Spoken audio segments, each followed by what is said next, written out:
Even the FMC might raise rates further in June. Certainly the ECB is not done. And there's still a lot of inflation around the world. I think the big surprise this year is going to be the inflation is not going to fall as much as central banks expect. And therefore central bank will have to make a tough choice of either raising rates more with a risk of a hard landing and financial instability, or not raising rates, but then you're going to have at the anchor you've got inflation and inflation expectation. That's the complexity of the market. Yeah, but all of the warnings that we heard from chief economists, from chief executives, just haven't come to fruition about how we could see, an economy that really falls because of inflation and more cuts. So why this dichotomy? There is a dichotomy because I think markets believe that inflation is peaked, that's going to fall sharply. There may be a short and shallow recession is going to lead them to cut interest rates. So the markets are quite bullish about a short and shallow recession or even a soft landing and the recovery of the markets. I think central banks are telling them, no, we're not done yet. We're not going to cut rate this year, and there's even a risk of a correction of the economy. Even the staff of the Fed is expecting a recession later this year.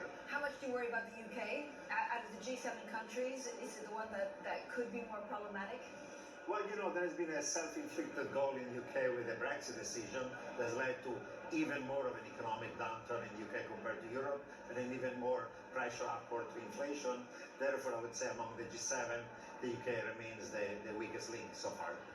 Is there anything that they can do now, prescription, to actually get back on track, so to foster growth and get back in the game?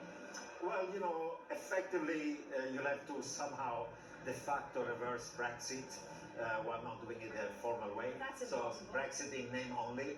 Well, if you reach further trade agreements with Europe, if you maintain trade relationship, then the bottlenecks in the UK come both on the good side, labour markets and services by the Brexit decision. So anything goes in the other direction is going to be helpful for the United Kingdom. I mean, could the UK foster more relationships with Asia and the Middle East in terms of trade and investment?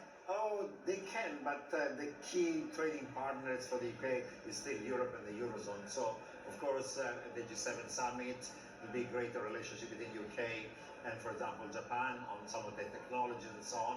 They're interested in the Middle East as well. But I would say the UK has to maintain a strong and open relationship with Europe. Otherwise, it's going to be difficult economically. Nouriel, is your base case some kind of credit crunch in the US? Well, there will be certainly some credit crunch, especially among the regional banks. Those are the ones that are squeezed. We know those are the banks that lend a lot to households, to small businesses and medium-sized enterprises, and in commercial real estate. And the estimate as of now is that credit crunch is going to reduce economic growth in the US by at least 50 basis points. That doesn't look like a lot, but in the first quarter, US growth was barely 1%. If it goes from 1 to 0.5%, then you are effectively already in a growth recession. And if there are other headwinds for the global economy, you could see in the second half of the year an outright economic contraction in the United States, but also in Europe.